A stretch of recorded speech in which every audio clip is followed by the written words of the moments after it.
Hi, I'm executive producer Bryan Burk. Welcome to the official Lost Video podcast.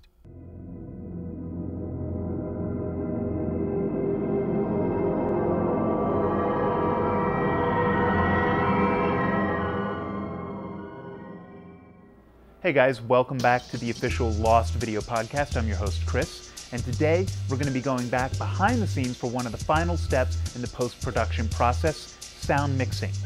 Sound can literally make or break a scene, so today we're here with executive producers Bryan Burk and his entire team to learn what exactly goes into the sound of loss.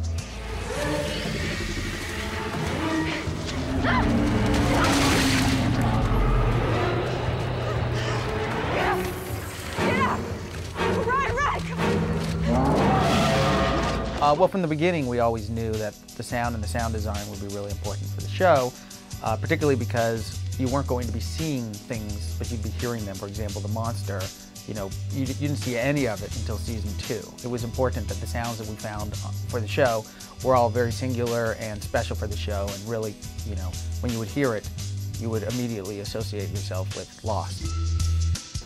I'm Scott Weber, and I mix sound effects for Lost, and it's my job to mix in the backgrounds and the sound effects and the Foley. Hi, I'm Tom DeGorder. I'm the supervising sound editor on Lost, and basically my job is to supervise all aspects of the sound with the exception of the music. Right now we have a scene with Charlie. The problem is in production, the baby's crying hysterically, and the problem is we can't have that, and it all has to be smooth. So one of the things I'm looking at right now is we're replacing some of the crying. What?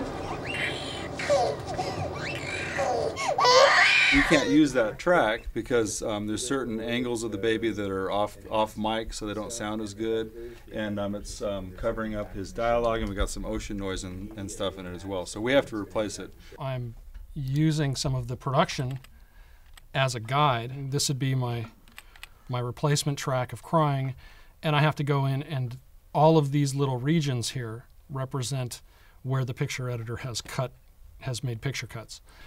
I have to now take this piece and basically smooth it out and make it work with the production audio. Claire?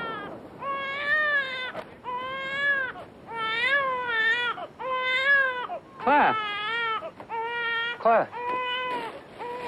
The best sounds that we know will be there for all 22 episodes or 24 episodes or for many seasons, and how we can parcel them out properly and really make them as memorable as the characters themselves. Most recently, I think we had the sonic weapon pylons. We used some musical elements.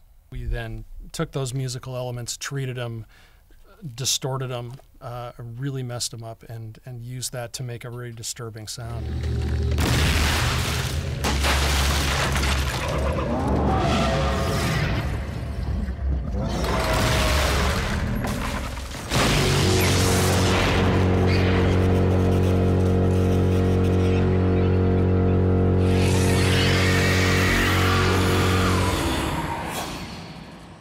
One of the elements was a tuba, and they had actually started out as a tuba, and then we manipulated it and changed it. When we were working on season 2, at the beginning of the season, we knew that there was going to be a computer, and every 104 minutes, the countdown would begin. We need to push the button. No, we don't! We wanted to make this a very unique sound. Through a lot of discussions, we came up with the idea of using the scanner at the market, which scans all of your food. Ultimately, we sent out the sound guys, who are spectacular, went in the middle of the night to find markets that were abandoned, and recorded that sound until we found the perfect sound, and we pitch shifted it and put it in. And now, if you watch the show, particularly the second season, when the timer goes off with 4 minutes remaining, if you close your eyes, you'll suddenly be transported into your local market. You don't want to push the button? Then I will. No!